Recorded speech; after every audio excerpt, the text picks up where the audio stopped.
নমস্কার বন্ধুরা, কাবেরী রান্নাঘরে সবাইকে স্বাগত। আবারও চলে এলাম নতুন একটা রেসিপি নিয়ে। আজ আমি বানাবো মটন ডাক বাংলো।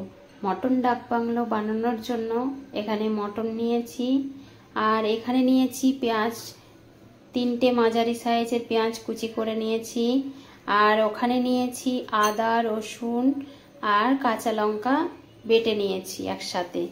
আর এখানে নিয়েছি টক দই, ফেটিয়ে নিয়েছি টক দইটা। এখানে নিয়েছি 2টো আলু আর 3টে ডিম সেদ্ধ। আর এখানে নিয়েছি গোটা গরম মশলা, দারচিনি, এলাচ, লবঙ্গ আর গোলমরিচ আর জায়ফল, একটা তেজপাতা নিয়েছি, 3টে শুকনো লঙ্কা নিয়েছি আর জিরে নিয়েছি আর ধনে নিয়েছি। গ্যাসে একটা কড়াই বসিয়ে দিয়েছি, এবার গ্যাসটা জ্বালিয়ে নেব।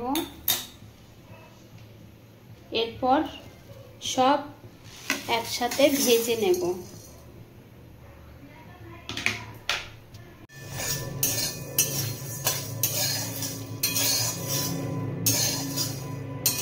মশলাটা আমার ভাজা হয়ে গেছে, এবার গ্যাসটা অফ করে নামিয়ে নেব। এবার সবার প্রথমে মটনের মধ্যে আদা, রসুন, কাঁচা লঙ্কা বাটাটা দিয়ে মাখিয়ে নেব।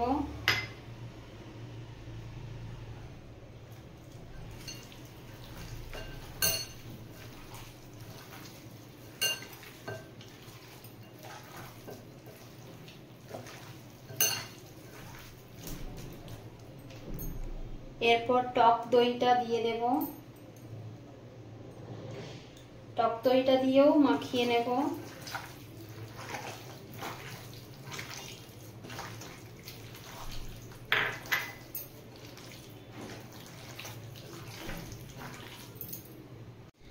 এরপর হলুদ গুঁড়ো দিয়ে দেব পরিমাণ মতো,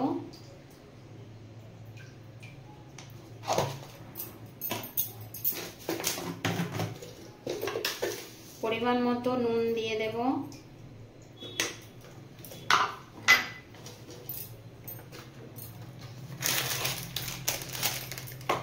পরিমাণ মতো কাশ্মীরি লঙ্কার গুঁড়ো দিয়ে দেব।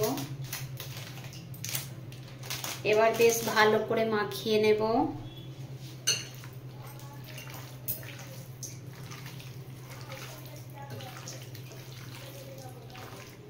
এরপর মটনের মধ্যে সরষের তেল মাখিয়ে দেব। 1 চামচ মতো সরষের তেল দিয়ে ভালো করে মাখিয়ে নেব। মটনটা মাখানো হয়ে গেছে, এবার আমি আধ ঘন্টার জন্য ঢাকা দিয়ে রেখে দেব একটা সাইডে।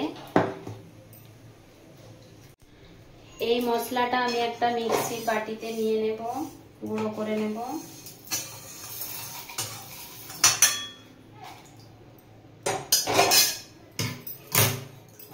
আবারও গ্যাসটা জ্বালিয়ে দেব।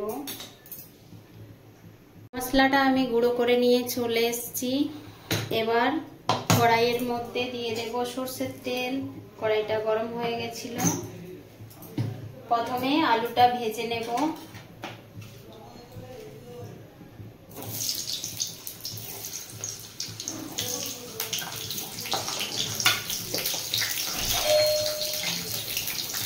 আলুর মধ্যে একটু নুন আর হলুদ দিয়ে ভেজে নেব।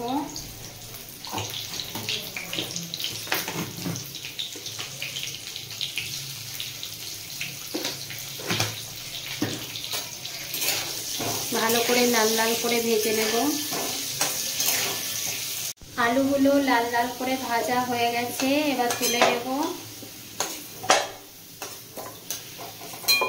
ওই তেলের মধ্যে ডিমটাও ভেজে নেব।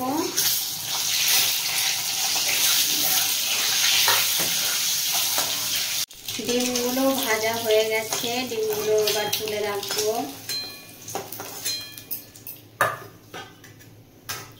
ওই তেলের মধ্যে আবারও দিয়ে দেব সরষের তেল। আমি রান্নাটা সরষের তেলেই করব, সরষের তেলেই ভালো হয়। এবার পেঁয়াজ কুচিগুলো দিয়ে দেব।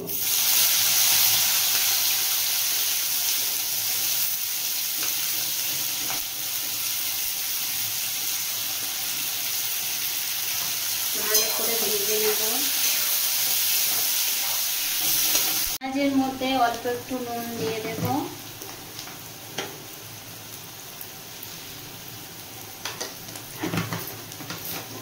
ভেজে নেব।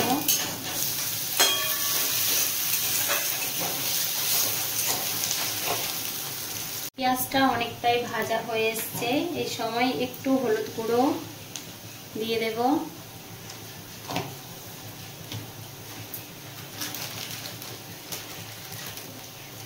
একটু কাশ্মীরি লঙ্কার গুঁড়ো দিয়ে দিলাম।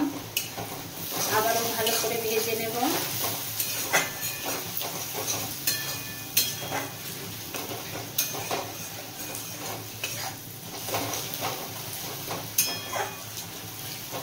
পেঁয়াজটা বেশ কিছুক্ষণ ধরে ভেজে নিয়েছি, ভাজা হয়ে গেছে। এরপর মেরিনেশন করা মাটনটা দিয়ে দেব এর মধ্যে। আধ ঘন্টা মেরিনেশন করে রেখেছিলাম।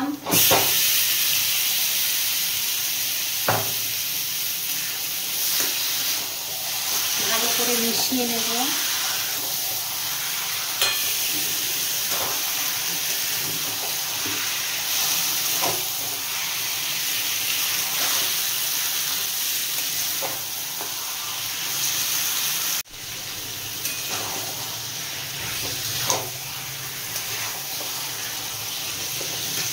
মাটনটা আমি বেশ কিছুক্ষণ কষিয়ে নিয়েছি।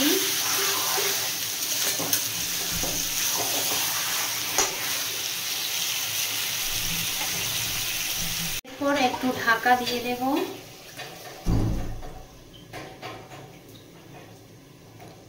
গ্যাসটা মিডিয়াম ফ্লেমে থাকবে। কিছুক্ষণ পর ঢাকাটা খুলবো, দেখব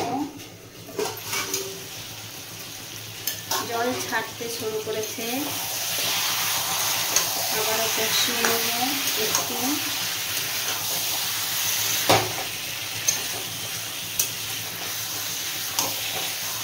আবারও ঢাকা দিয়ে দেব।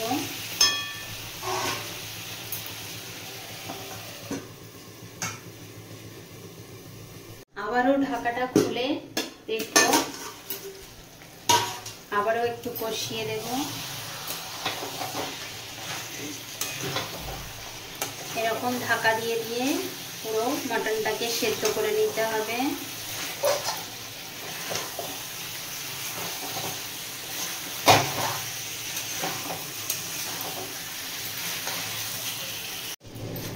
আমি যেরকম করে বানাচ্ছি সেই রকম করে একবার বানিয়ে দেখবেন, খেতে অসাধারণ লাগে।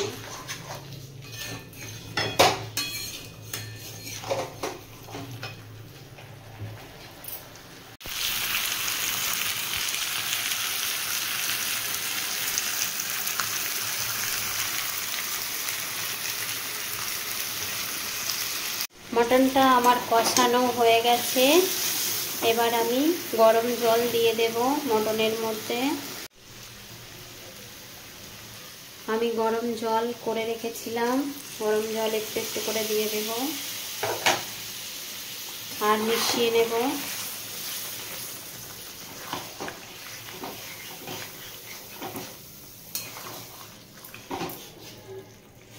একটু গরম জল দিয়ে মিশিয়ে নিয়েছি।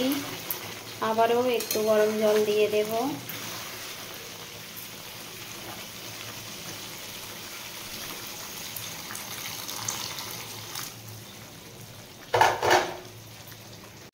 জল দিয়েও ভালোভাবে মিশিয়ে নিয়েছি। এরপর একটা ঢাকা দিয়ে দেব, সেদ্ধ হতে দেব মটনটাকে। 20 মিনিট পর ফিরে এলাম, ঢাকাটা খুলে দেখব।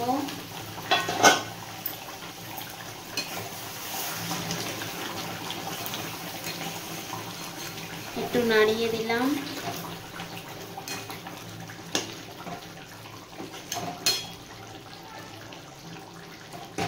মাটনটা অনেকটাই সেদ্ধ হয়ে এসছে। এই সময় আমি আলুগুলো দিয়ে দেব, ভেজে রাখা আলু।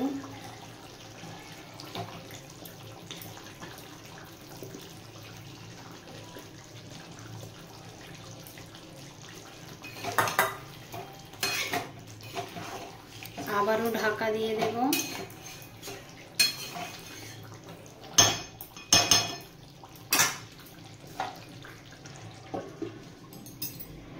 আবারও ঢাকাটা খুলে দেখে নেব, একটু নাড়িয়ে নেব মটনটা সেদ্ধ হয়েছে কিনা দেখে নেব।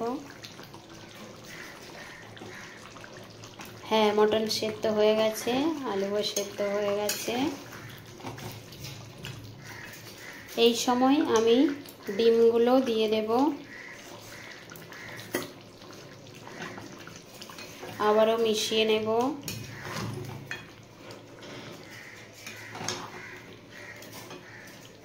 এবার সবার শেষে আমি গুঁড়ো মশলাটা দিয়ে দেব, যেটা গুঁড়ো করে রেখেছিলাম সেটা আমি দিয়ে দিলাম, আবারও মিশিয়ে নেব।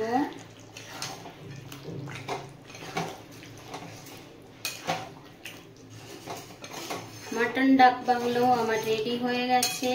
আমি এবার নামিয়ে নেব, গ্যাসটা বন্ধ করে। আমি নামিয়ে নিয়ে চলে এসেছি, মটন ডাক বাংলো আমার রেডি হয়ে গেছে। প্লিজ আমার ভিডিওগুলো যদি আপনাদের ভালো লেগে থাকে তাহলে লাইক, শেয়ার, সাবস্ক্রাইব, কমেন্ট করবেন। এতক্ষণ ধরে ধৈর্য ধরে আমার ভিডিওটি দেখার জন্য অসংখ্য অসংখ্য ধন্যবাদ।